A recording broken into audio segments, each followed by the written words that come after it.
Good morning, everyone. My name is Ben Harris, Vice President and Director of Economic Studies at the Brookings Institution, where I also hold the Bruce and Virginia McLaury Chair.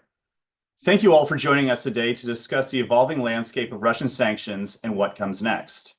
As I'm sure you are aware, the war in Ukraine has now extended past the 3-year mark, with policymakers in the US and Europe actively considering redoubled efforts to increase pressure on Russia and help bring this devastating conflict to an end.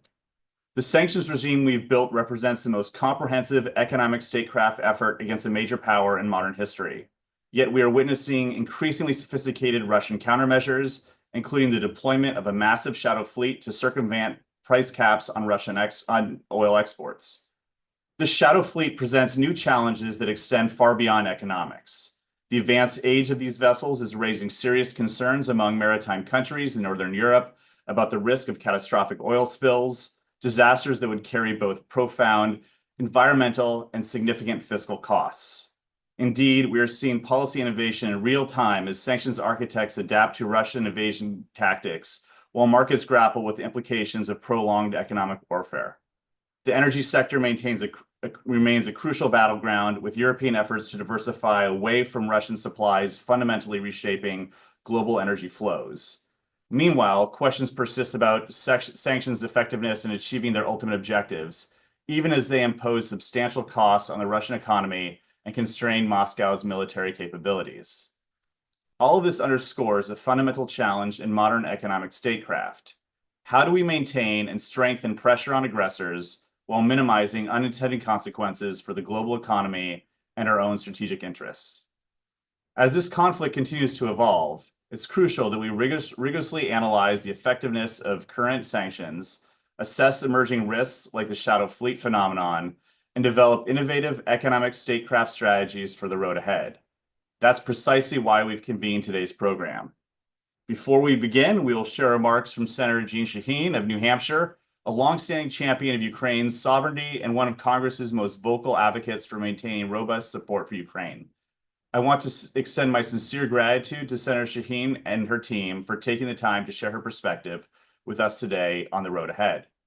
Following the Senator's remarks, I will present on a new Brookings essay I co-authored with Robin Brooks and Leah Marshall that tackles these questions, titled Increase Pressure or Silently Acquiesce: The Critical Decisions Facing European Policymakers on Russian Sanctions. Finally, we'll hear from a panel of distinguished experts on sanctions policy and economic statecraft. Participating will be Julia Friedlander, the Chief Executive Officer of Atlantic Group, a non-resident senior fellow in the Atlantic Council's Economic Statecraft Initiative, Tom Wright, Brookings Senior Fellow in the Strobe Talbot Center for Security, Strategy, and Technology in the Foreign Policy Program, and Julian Hines, Professor of International Economics at Bielefeld University and Head of the Research Group for Trade Policy at the Kiel Institute for the World Economy. And our discussion will be skillfully moderated by sanctions expert herself, Saleha Moshin, senior Washington correspondent for Bloomberg News. So now, without further delay, I look forward to a productive conversation on these vital questions of sanctions effectiveness, emerging risks, and the future of economic statecraft in support of Ukraine. We'll now begin the Senator's remarks.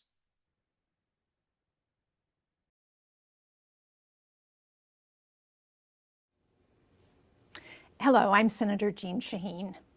Thank you to the Brookings Institution for organizing this important discussion. With negotiations happening between Russia and Ukraine, this moment is critical. We need to maximize pressure on Putin now. That means new sanctions, like those in the Graham-Blumenthal legislation. That bill has 82 co-sponsors and shows broad bipartisan support for Ukraine in the Senate. It's one of the best tools we have to finally bring Putin to the negotiating table. But pressure doesn't just come from new measures. It also means enforcing the sanctions already in place, which is why clear, consistent messaging from the State and Treasury Departments and the White House is absolutely critical. Of course, sanctions are not the only way to maintain Ukrainian independence. NATO membership is one. Continued U.S. assistance to Kyiv is another. People ask, how long should the U.S. support Ukraine? My answer is simple. As long as Russia is abducting Ukrainian children, as long as they're bombing civilians, Congress should continue passing supplemental aid. This war has been absolutely brutal for Ukraine. That's why, in principle, I support President Trump's stated goal of ending it. But whether that happens in 1 day or 100 days or sometime down the road, I hope President Trump realizes that giving in to Putin is not the right path forward. The Ukrainian people are not giving in. Their recent strike, carried out by Ukrainian security services, took out 1/3 of Russia's strategic nuclear bomber fleet. It wasn't just a military blow. It was a blow to Putin's propaganda that Russia has been winning. Let's be clear, Russia is not winning. This is an important point, not only to our allies, but also to our adversaries. China, Iran, North Korea, they're all watching what's happening in Ukraine. They're making calculations based on how the United States responds. So to everyone at Brookings and those watching online today, let's remember that Ukrainians are not just fighting for their own freedom. Ukrainians are defending the security of democratic nations around the world, including the United States.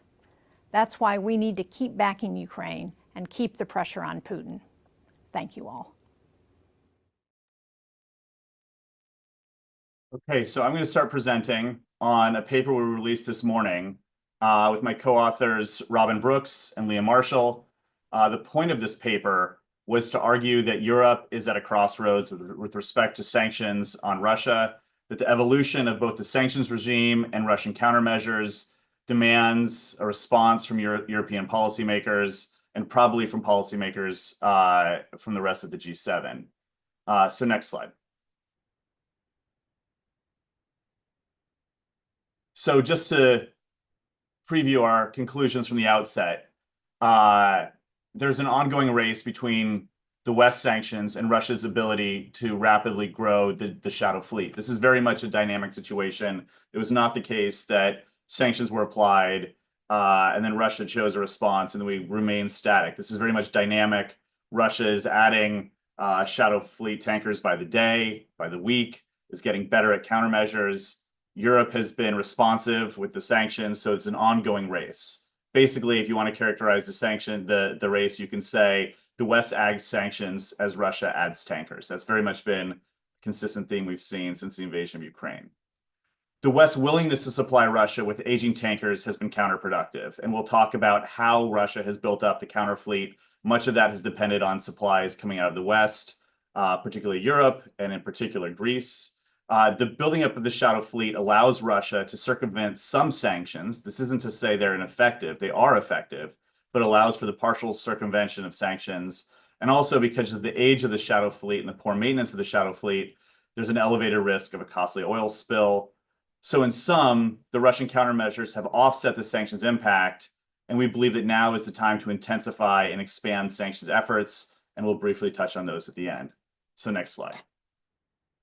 So just to quantify the expansion in the shadow fleet since the invasion of Ukraine, Russia maintained a shadow fleet of around 100 tankers when it invaded Ukraine in February 2022, and then began adding around seven ships per month at a pretty consistent basis. You saw a little bit of an uptick at the end of 2023, but in general, Russia has been regularly purchasing these ships and now maintains a shadow fleet of about 350 different tankers.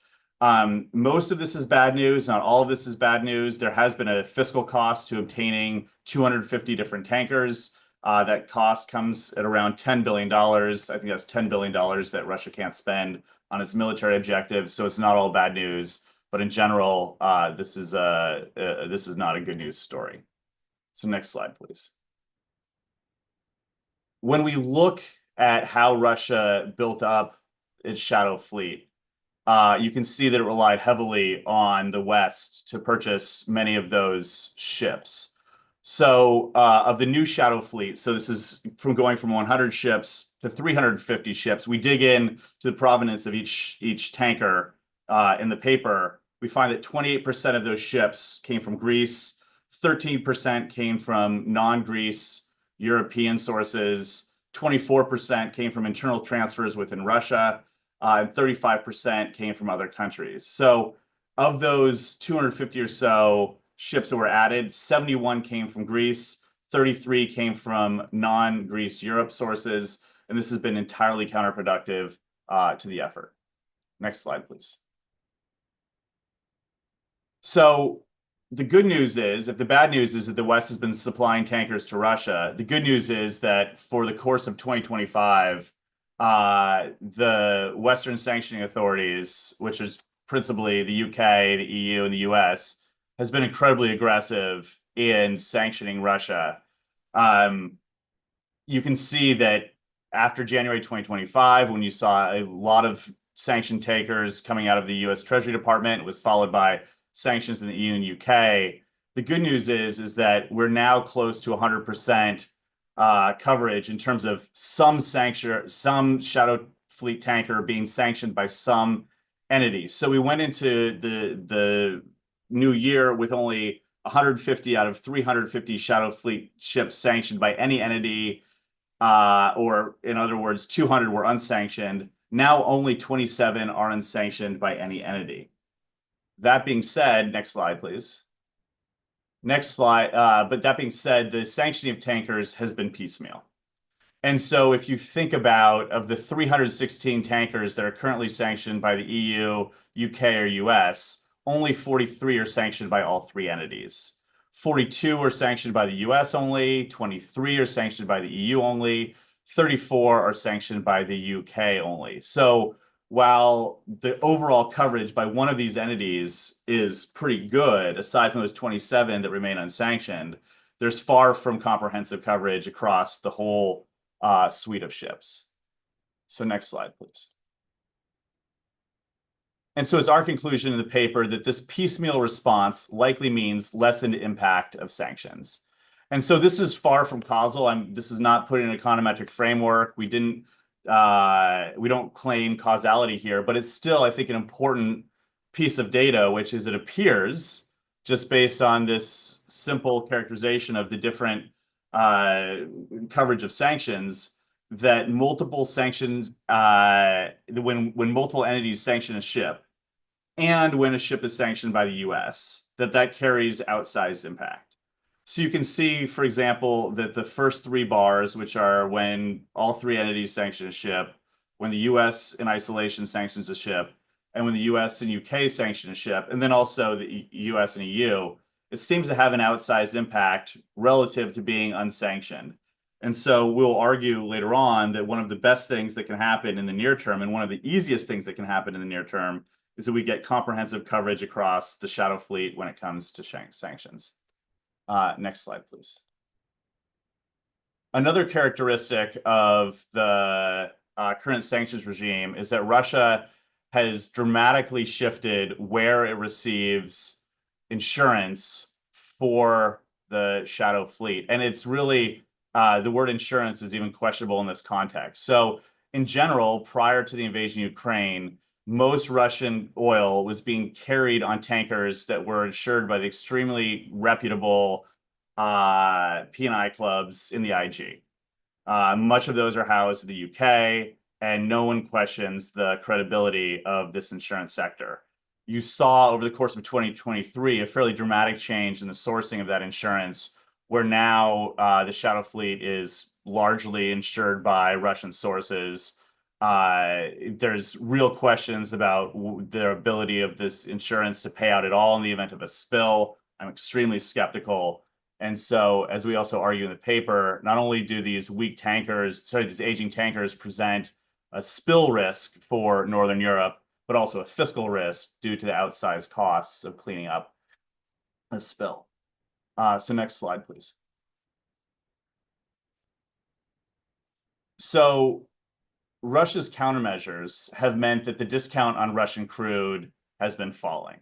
And you can take a glass half full approach and say, prior to the invasion of Ukraine, prior to all these sanctions, prior to the embargoes, and prior to the price cap, that we would never expected this delta in price between Brent and Urals. And I think that it would have been previously unimaginable that we'd observe a $30 delta per barrel between these two different sources of oil. But that's what we saw in the latter part of 2022 and the beginning of 2023.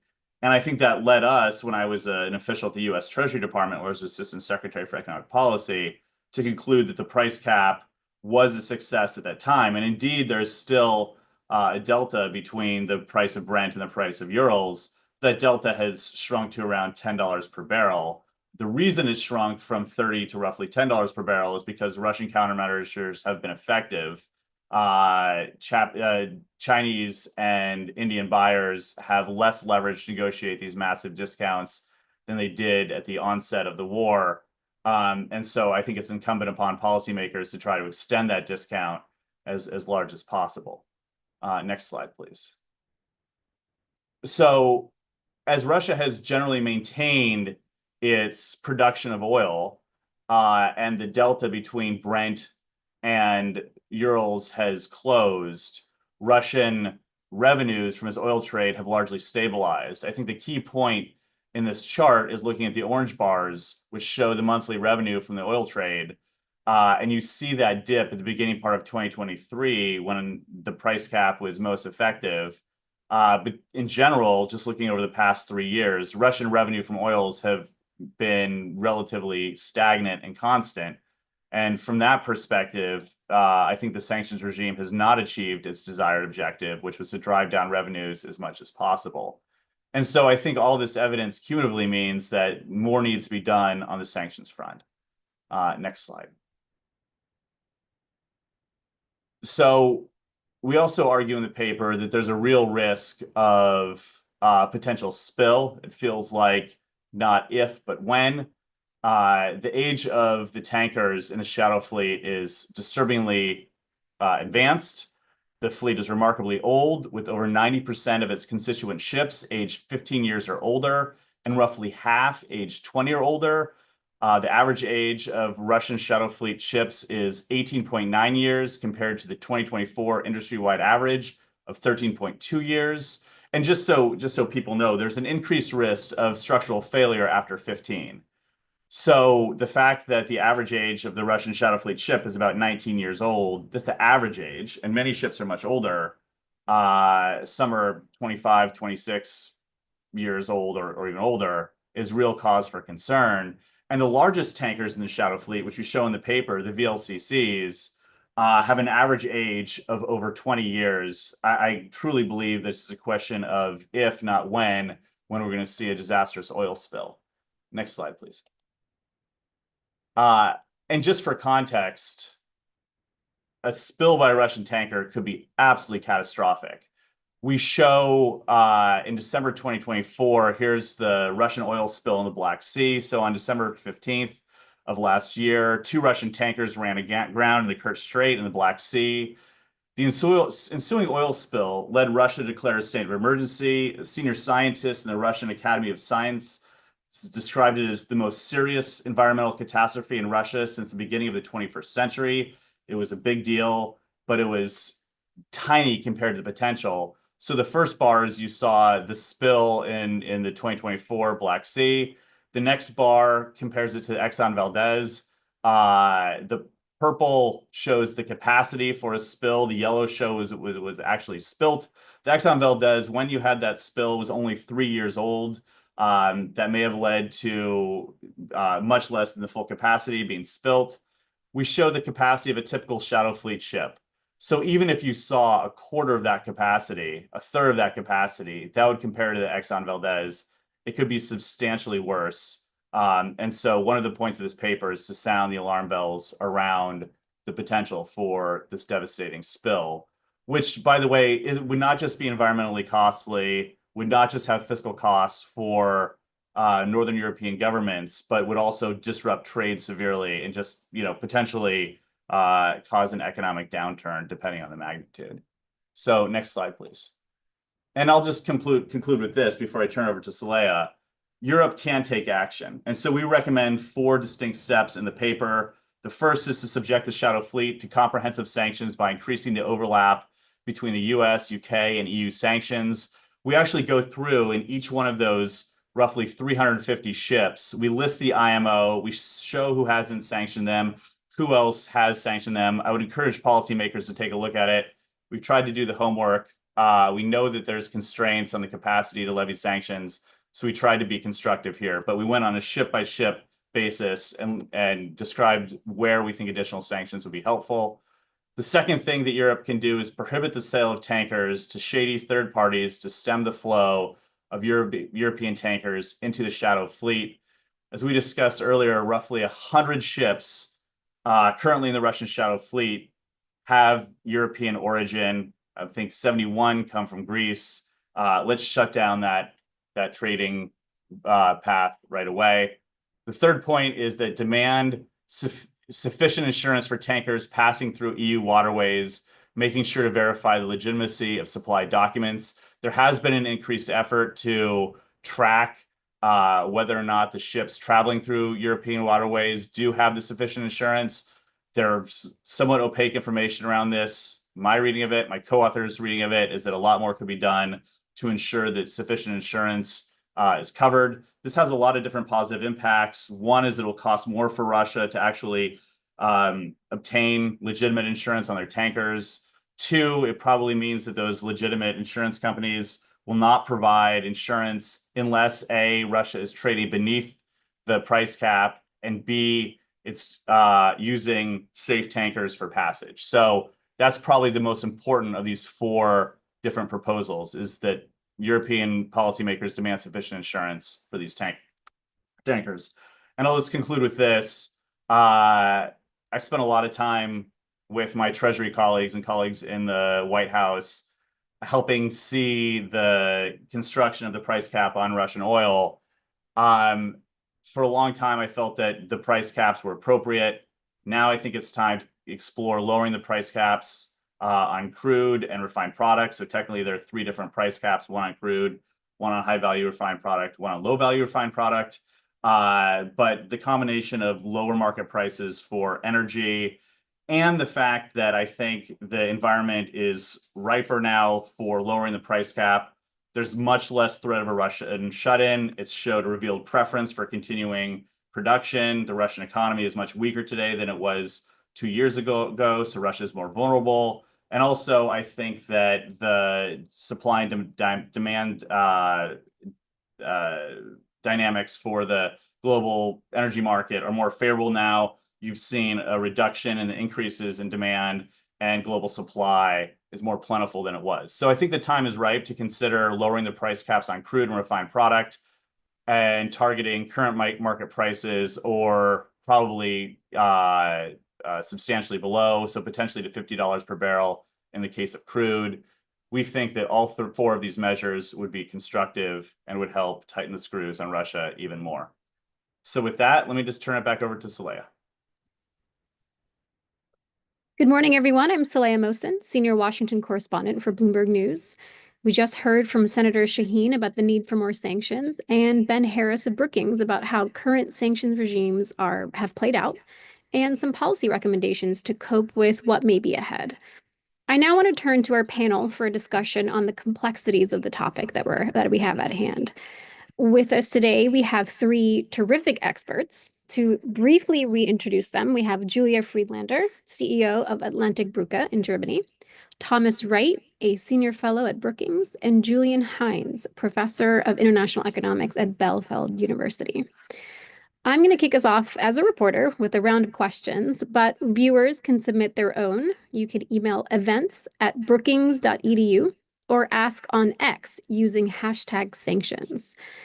I'm going to start broad, and I'm going to first turn to Julia. Julia, share with us what's working well with Russia sanctions. I think that, overall, given the time frame that of the implementation of the sanctions, we've gone through a lot of iterations of saying, this hasn't had the intended pressure. But I would say that my expectations are sort of met. And I would say that, and the reason is I will compare that with other sanctions regimes on petroleum market countries that the United States has imposed over the years, that being Iran and Venezuela, where we have struggled with similar challenges with shadow fleets and evasion through international waters. I was also part of it when I was at Treasury myself. One of my one of my main campaigns, as we called them, was to try to interdict shipments of A1 jet fuel leaving Greek and Cypriot ports, being transferred in ship-to-ship transfer in the South Mediterranean, then being delivered to Latakia in Syria.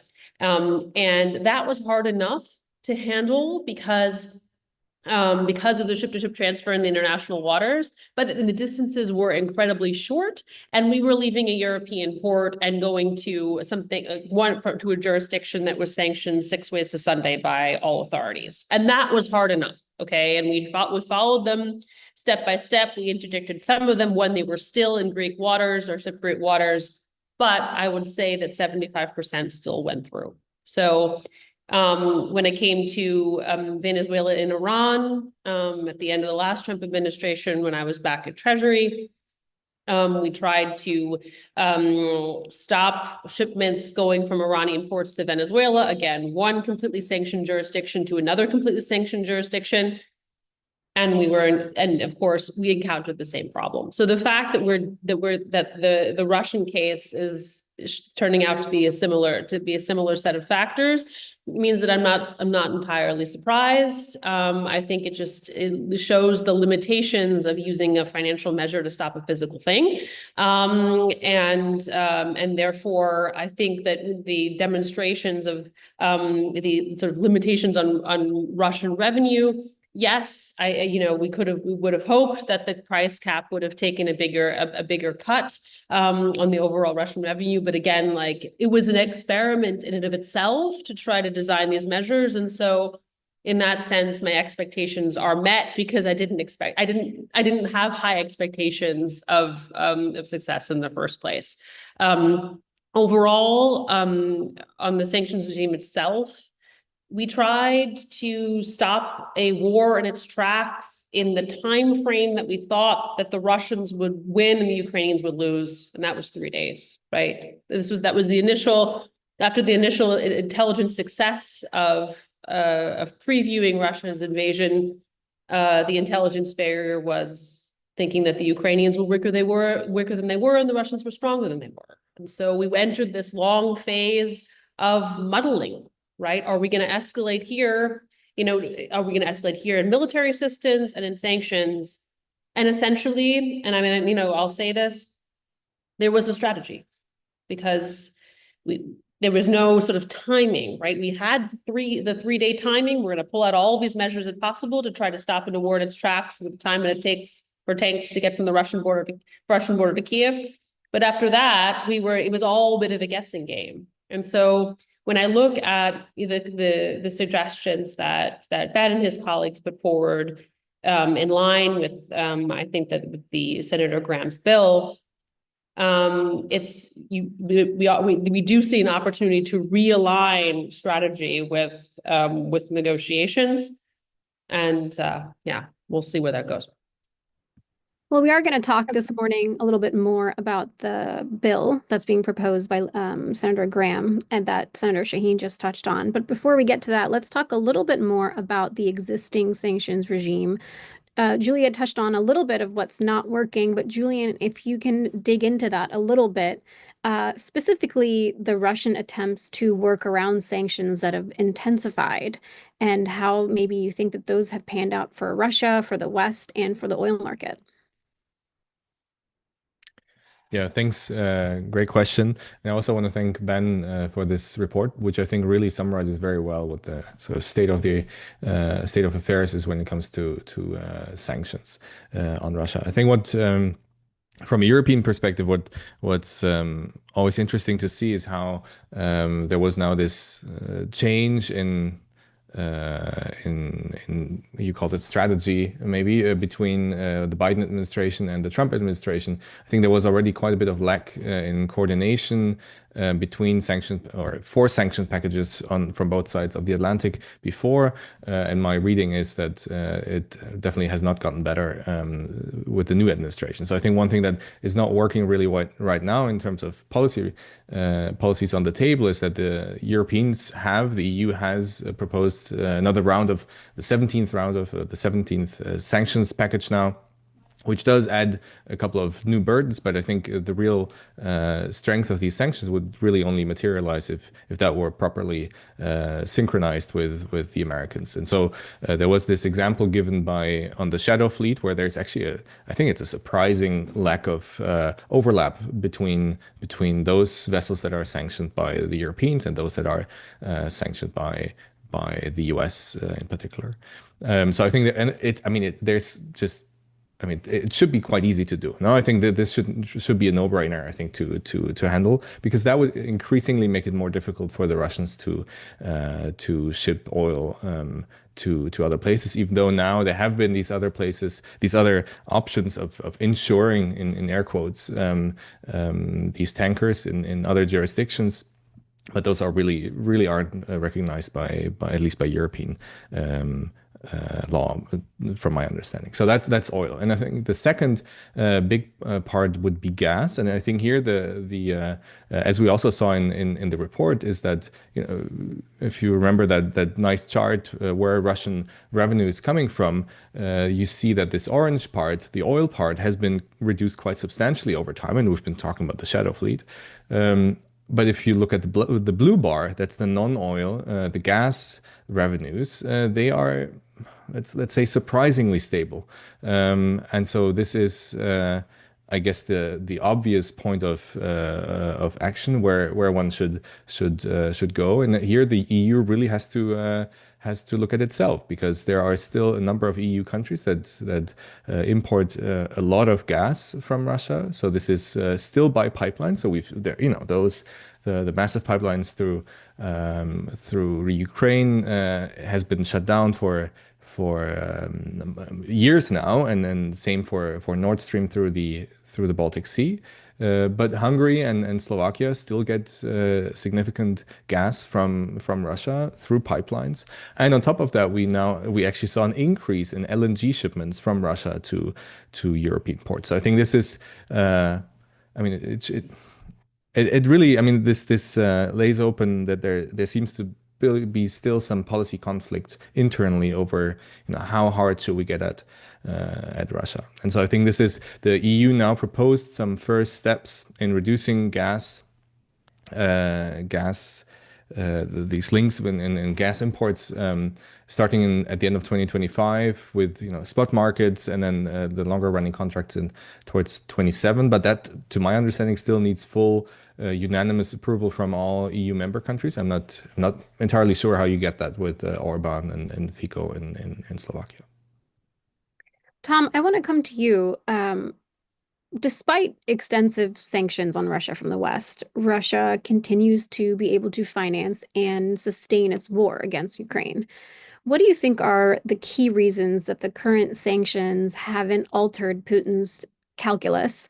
And I also wonder if you could expand on if there are specific changes, whether it's enforcement, scope, or international coordination, that could make sanctions a decisive factor in ending this war.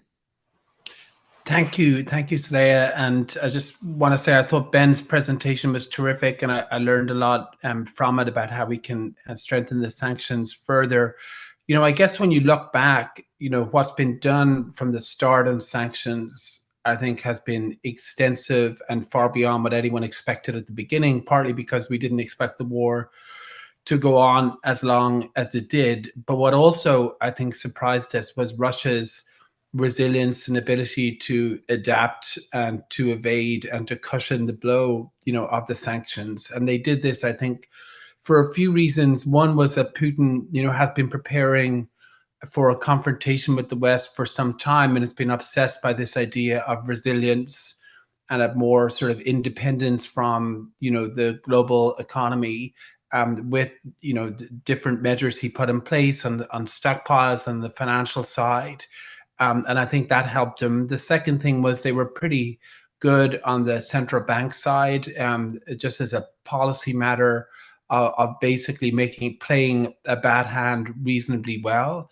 And then they were quite effective at reaching out globally to global partners that are not part of the Western, coalition, China, India, Brazil, and others. And they were able to also build a military coalition with Iran, North Korea, and China, not on lethal aid, but on reconstituting Russia's military industrial base, that was largely protected from our sanctions just because they are, geographically, they're able to interact with each other in a way that we find it hard to interdict. Now, I think the sanctions still are pretty effective. There are certain ones, like on the oil side and on the secondary side, that I think remain, that we haven't sort of gone the full way, on those. But I would just say I'm in favor of, strengthening these sanctions, but I don't think they're going to change his calculus. I think we're talking about them in part because, President Trump does not want to talk about extra, increased military assistance. Definitely not a new supplemental, no sort of U.S. military aid in terms of a grant to Ukraine. There might be some, arms sales, but ultimately it's the battlefield, I think, that will affect Putin's calculations. The Russian forces are currently taking about 1,500 casualties a day. That's been sustained for well over a year. Their casualty rate, I think, is approaching 1 million since the war began over 3 years ago.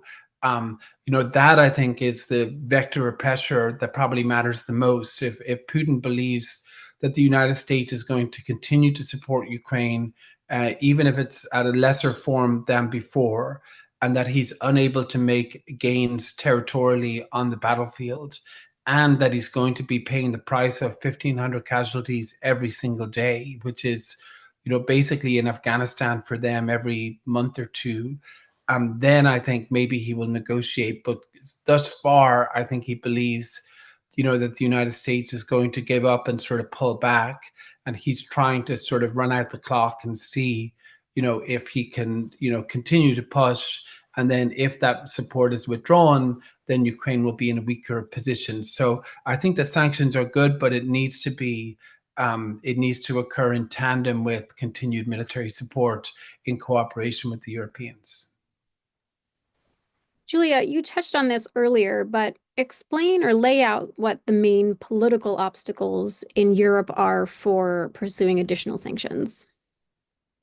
I think, and Julian touched upon this, you have a couple of holdouts that will block additional energy sanctions, mainly because, whether they're politically willing to kowtow to Putin is one thing, but that there are effectively no efficient substitutes for gas to Hungary or Slovakia. If you could consider LNG shipment carried by regasified and carried by truck and all of this. But again, these are countries that can't necessarily afford to pass on high gas prices to their consumers in that regard. And so as much as I have no sympathy for Viktor Orban, I understand some practical limitations there.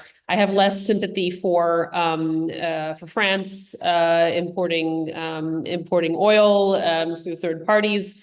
Okay, do a little bit better job with your intelligence. You have it. The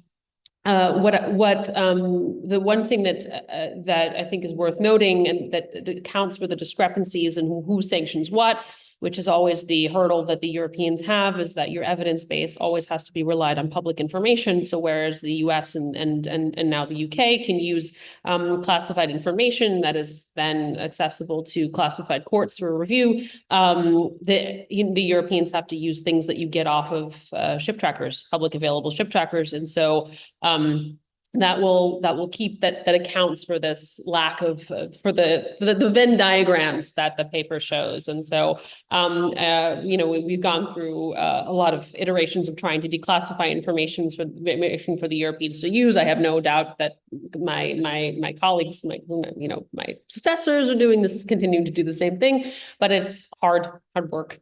And so those are the political obstacles in the energy sector. I do see increasing aptitude to go after those third party oil markets. But again, that often requires in-time intelligence application to different authorities before a shipment leaves one port and enters another. And as I mentioned in my first round of comments, interdicting that requires it that time being while it is currently in jurisdictional waters of an EU country. So again, these are like, if you're dealing with satellite data, it's often a cat and mouse kind of thing. So again, with the exception of the Slovakia-Hungary question, I think the challenge is often much more technical than it is political at this point. The Commission is working the clock to try to push these things through. We might have lost our moderator. Julian, do you think We might have lost. We can continue ourselves until until she comes back. The technical difficulties of Zoom. But Saleha, I see you're Please back. continue. We were just about to. No, please. Well, Tom, we'll stick with you.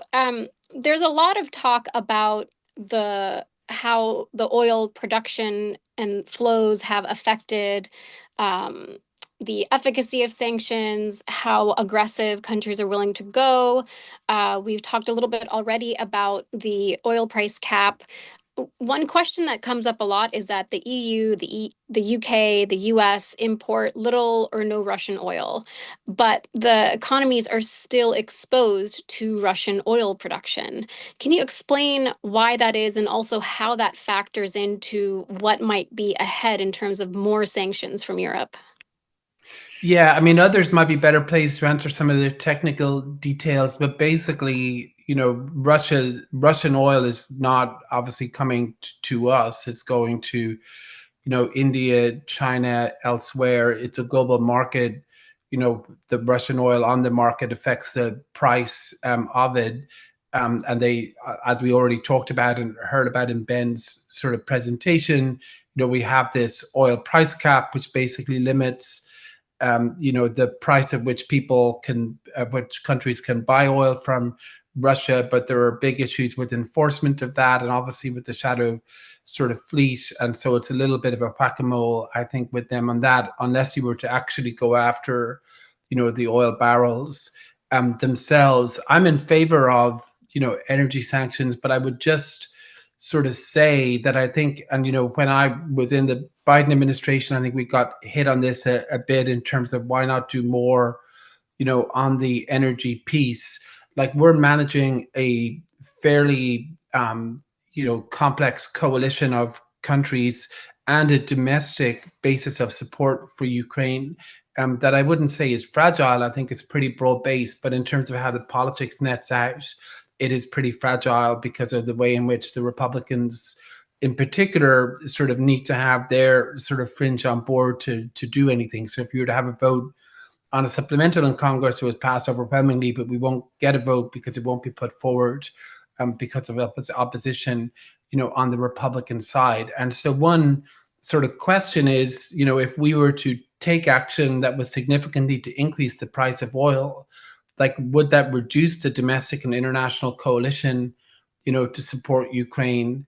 And would that outweigh in some ways the pressure on Putin? Now, I think you can argue that, round or flat, it's sort of a subjective, question. But I do think as we take actions against Russia, it is fair to say that we want to minimize, the negative impact on the American public and on the European public, and we want to maximize, the pressure on Putin. And then when those two things are in tension, we need to make a judgment, about that. And I think that's probably one of the primary sort of constraints on not having gone further. And I think when you also take into account that this is, would generate beneficial extra pressure on Putin, but would probably not change his calculations in the short term, for sure. And so then I think it gets into that sort of cost and benefit piece and the impact on the rest of the support for Ukraine,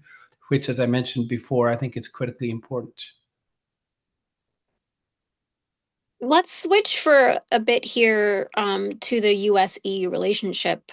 Julian, what's the view from Europe when it comes to working with the Trump administration? Well, that's the question of the day, I would say. No, the German Chancellor is literally meeting President Trump, I think, in 20 minutes, and I think there have been, I mean, the European leaders and the heads of the new administration have met, obviously, over the last couple of months to the highest level. But I think from this side of the Atlantic, from the European side, there's, and you can see this in the media today. Actually, there's quite a bit of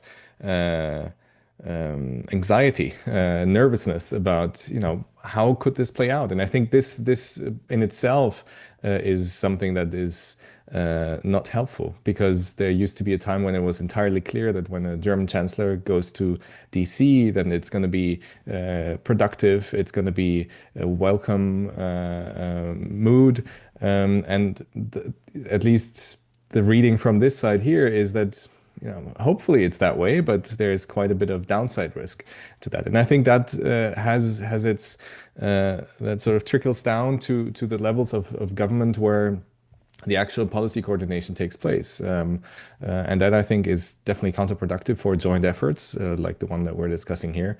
And my fear is that this is lasting longer than this administration is going to last. And so I know there was this fear already in the first Trump administration, and people would say that during Biden everything was. I mean, there are former Biden officials here, Biden administration officials, that during that time ties were restored. But I think a second time now can really inflict more wounds that are, sad to see, and not helpful for joint efforts. Julia, I want to turn to you on this question. Can you lay out what some of the lines are between the sanctions that we see coming from the U.S. Congress and the power that the executive branch has to impose sanctions? Yeah, that's the interesting thing here, and I think that's and just to two-finger what Julian was saying, I actually think that this is we're seeing a bit of a role switch, right? So for the longest time, the United States was the bad cop on sanctions, pushing the Europeans to tighten the line, and we were all sort of part of that, but now we see a little bit of a switch, and I think it's sort of and also being based in Germany now, it's an exciting moment if you worked on transatlantic stuff for a while, especially on these policies, because you start to see that there's the dynamic is switching, and the fact that you have the German foreign minister go to Washington last week, and then you have Lindsey Graham come over back to meet with him before the chancellor goes over there, shows that the Americans need the Europeans, right, and are relying on European strength to refract back on Washington and force the hand of the administration. So that, I mean, it's sort of fun for someone who's been observing, well, not in the government anymore, but observing it for a long time. Now, what I think, I mean, we've gone through many iterations of the U.S. Congress trying to force the hand of the administration on Russia sanctions. I mean, Saleha, you've done considerable work on CATSA yourself, and in your book, looking at how under the last Trump administration, how Congress tried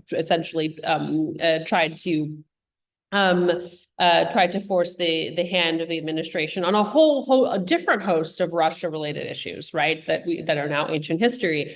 Obviously, prior to the re-invasion and the ensuing sanctions policies that we all pursued.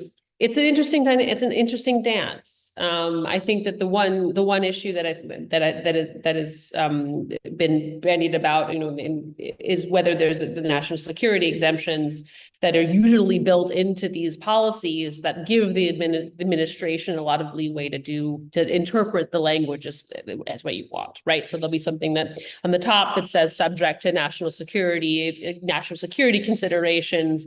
That will essentially allow the Treasury Department to say, you know what, we don't thank you for the kind advice, but these are all of the different problems that we see in taking you at your word. And if Congress decides to say, guys, we're not going to give you that leeway anymore. And if you've seen the draft legislation, some of it still has, especially on the tariff language, it's in consultation with. And if you say in consultation with, that means anything can happen under the rubric of that, really. But if you take out in consultation with or a national security exemption, you're essentially, by legal authority, commanding the administration to uphold in word and deed what is in the legislation. And if the administration doesn't do it, then they are technically in contempt. And so, the Trump administration is pushing all the kind of boundaries in the constitutionality of our great country.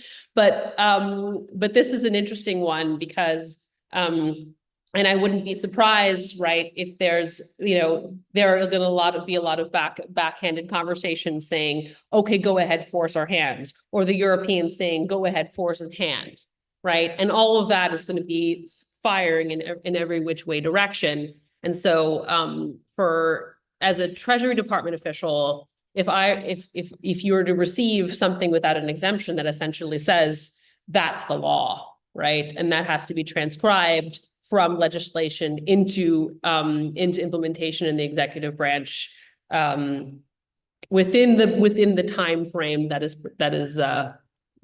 stipulated in the legislation. We haven't really had that before.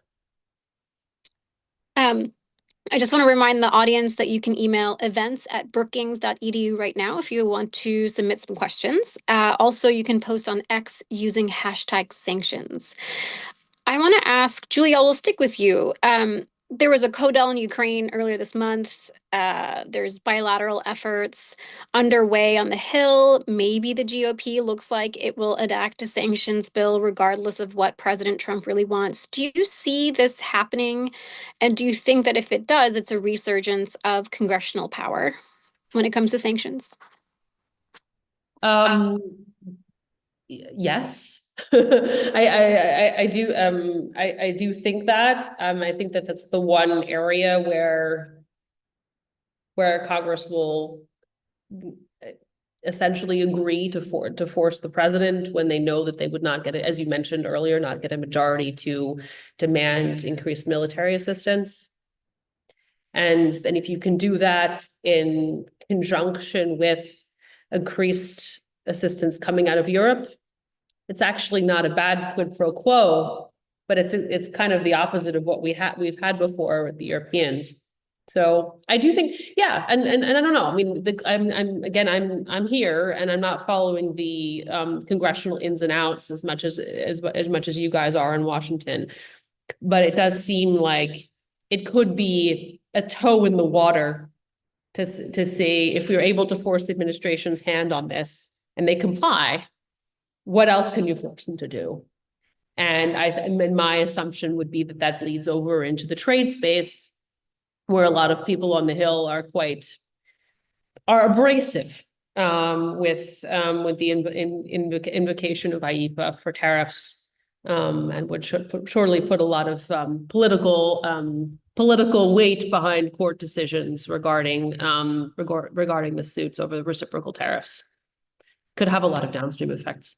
It's very delicately stated, Julia. Tom and Julian, I don't know who could answer this. We have a great question from the audience about the possibility of alignment between the US and EU sanctions, and if that could come up in the G7 meetings. There's a leaders summit soon. I'm guessing it wouldn't come up at the G20 because the US is not going to be there. But Julian or Tom?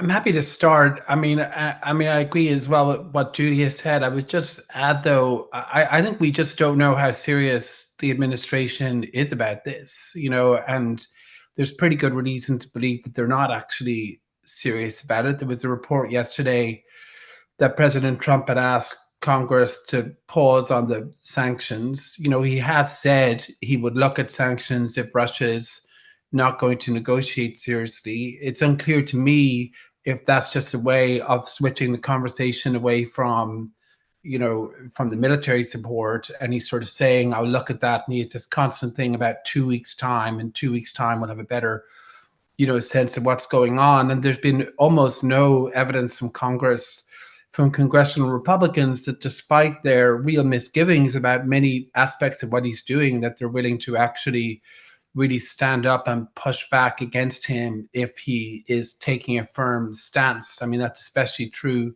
on the tariff side, but it also applies to this issue, as well.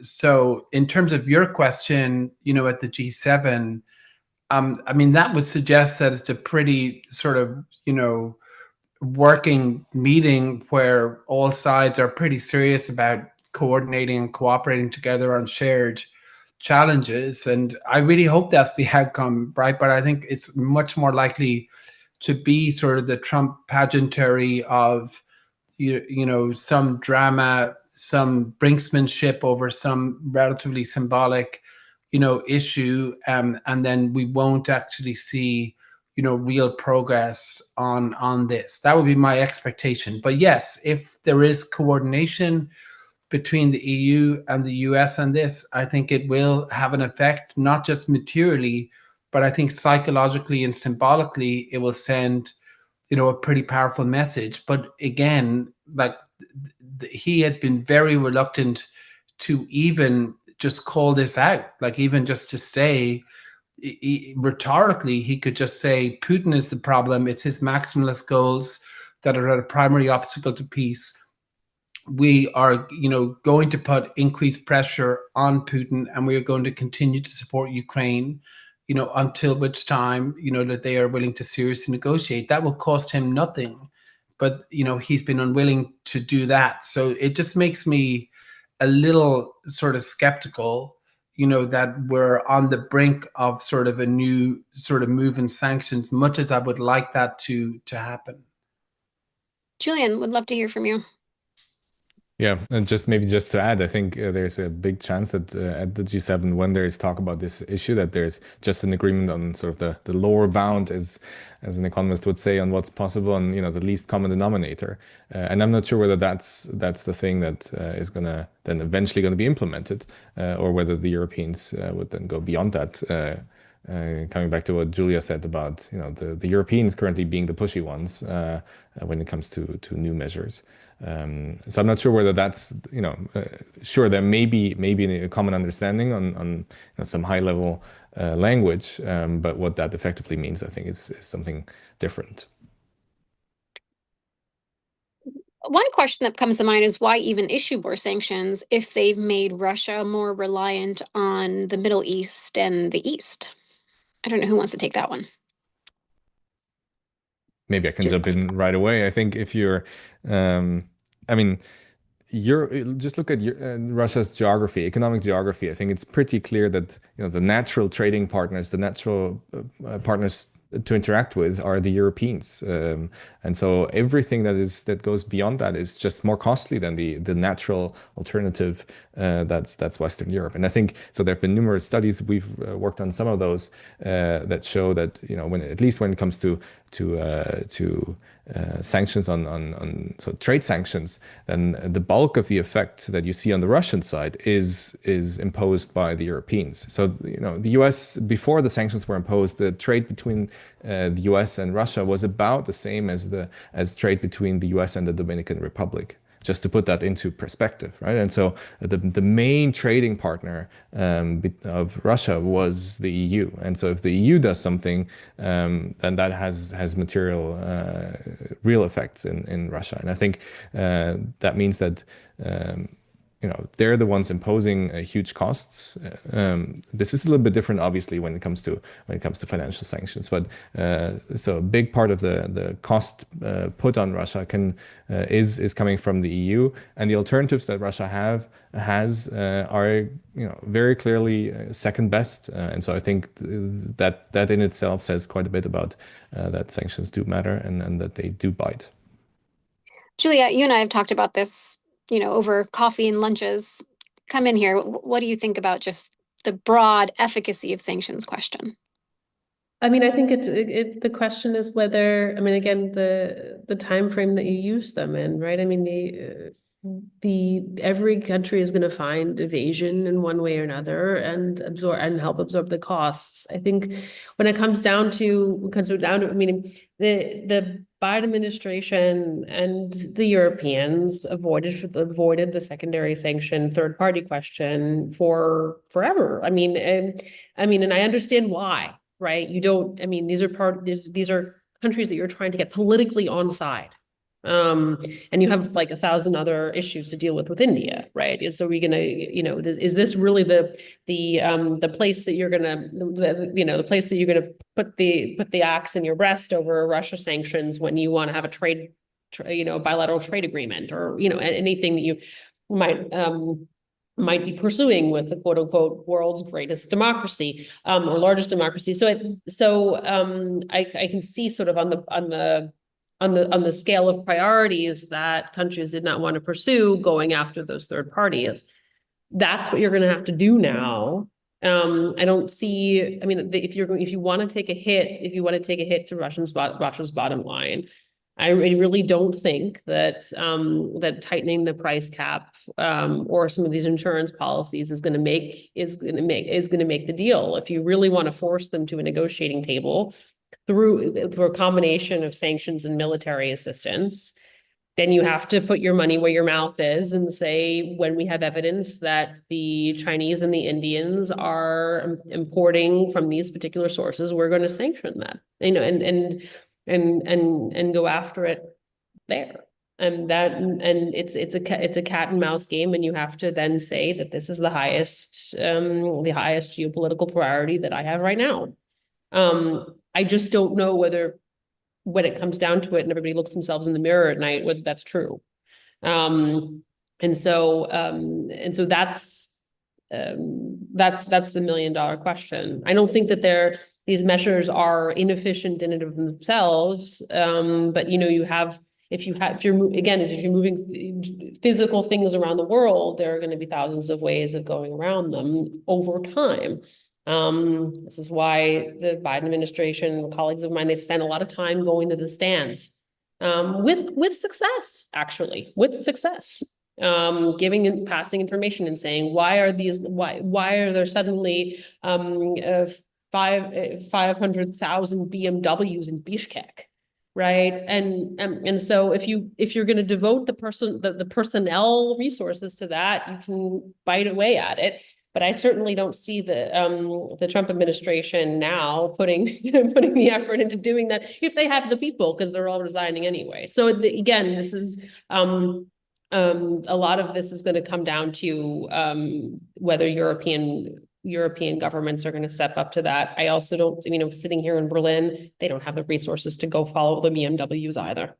So, Right. yeah.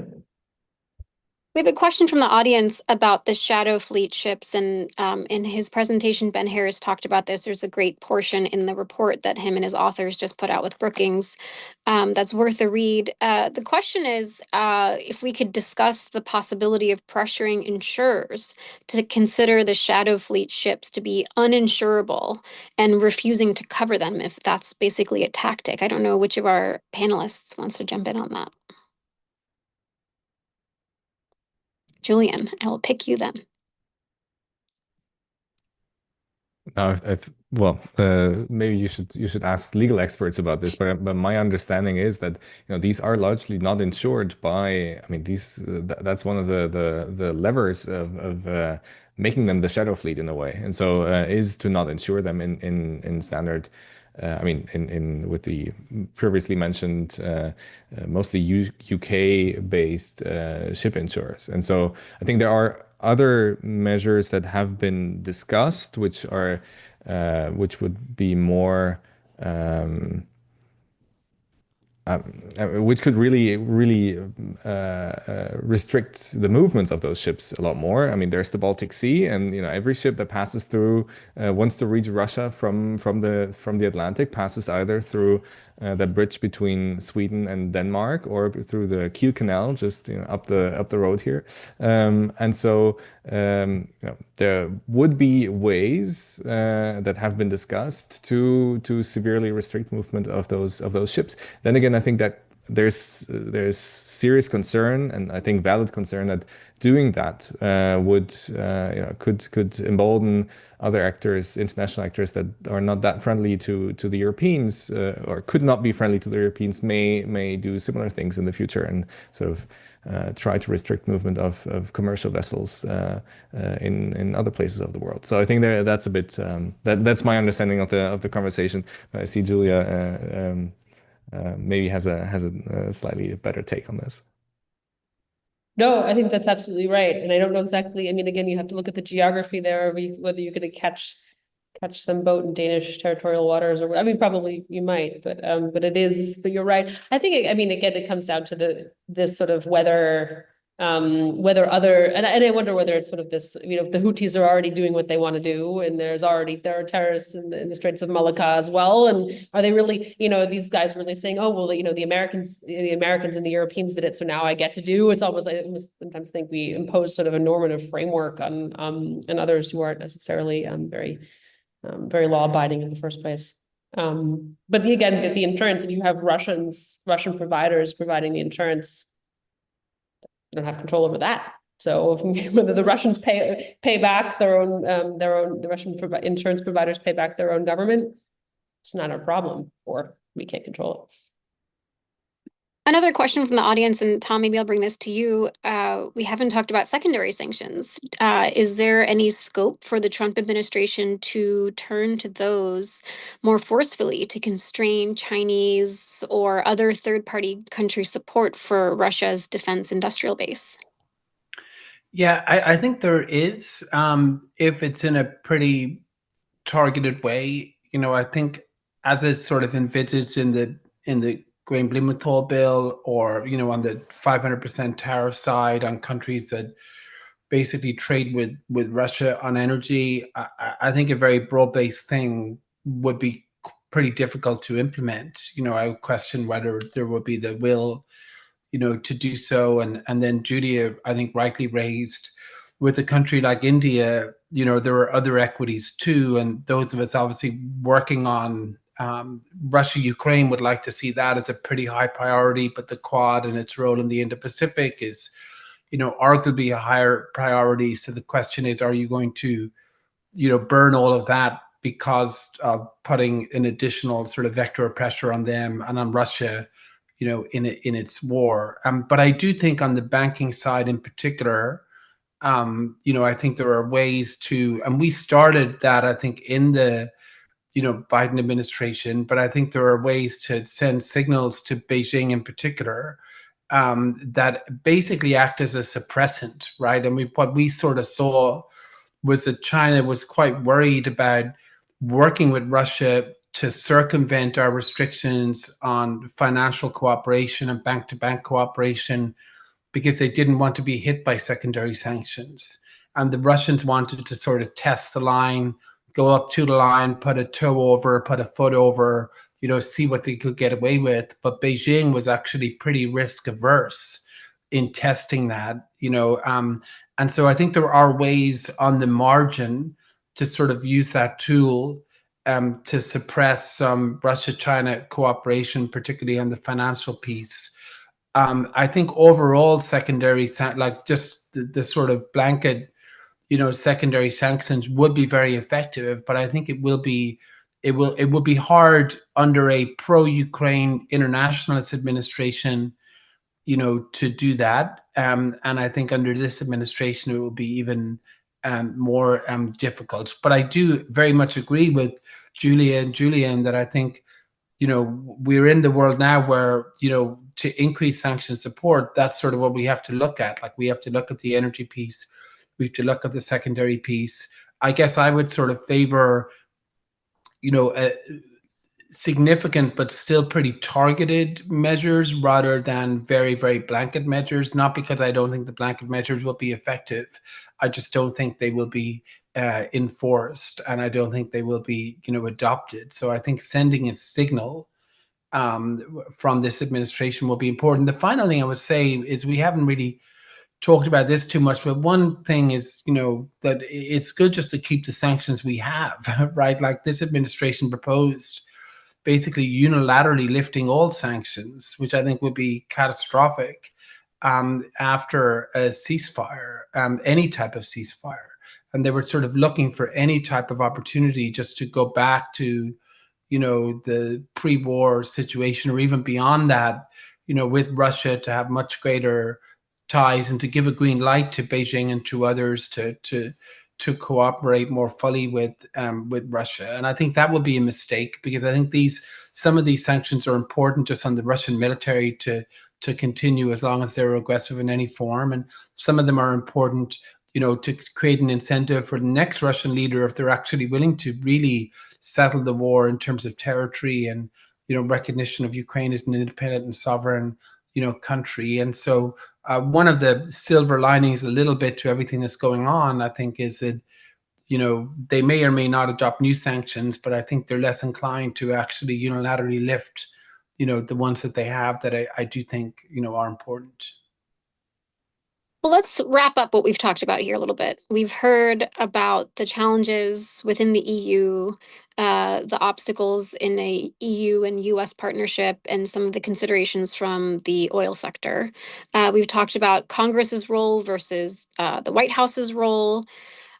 If you were to sum up, maybe have each of you give a short answer here, what we could realistically expect in terms of sanctions and economic statecraft for Russia in the next year, maybe 18 months. What do you think is coming down the pike? Julian, let's go to you first.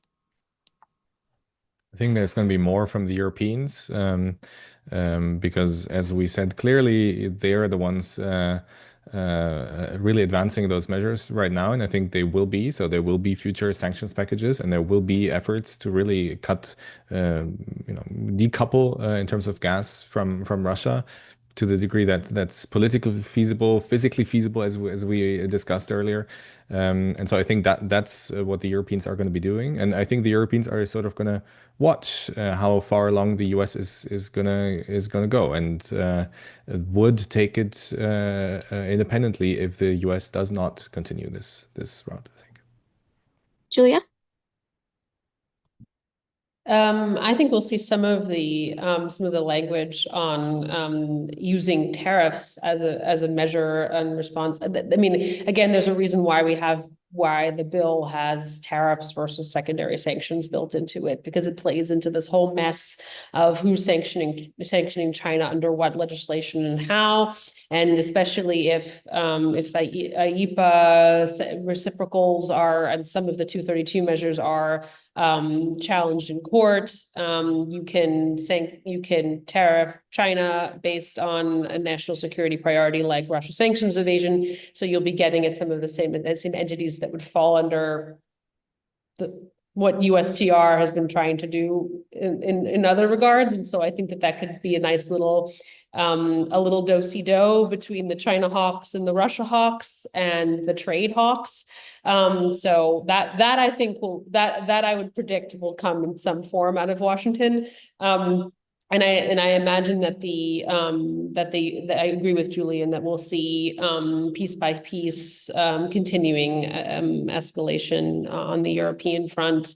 But other than that, I think that we're going to be in a bit of a long-standing debate as to where we're going to pursue a blanket sanctions bill that will supposedly align with a diplomatic push and military arming. That would be putting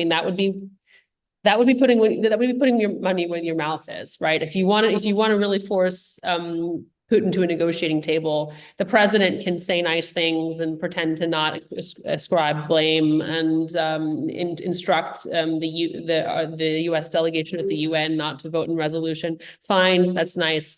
But if you couple a sanctions package where your hand is forced by Congress with the Europeans providing military assistance, that could look interesting.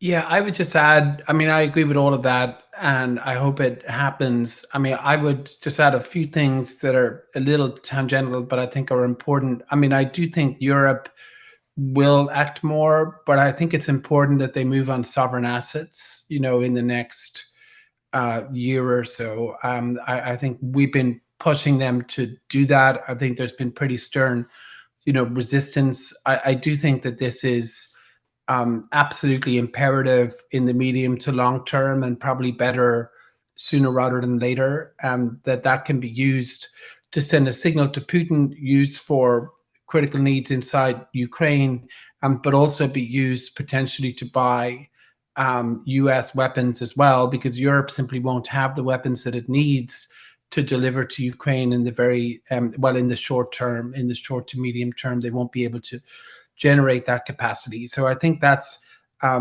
critical. I think focusing, this administration on arms sales, on continuing intel support. I think there's a way in which potentially, Congress could use this bill without the national security exemptions as sort of leverage to make sure there's no backsliding, on continued support for Ukraine.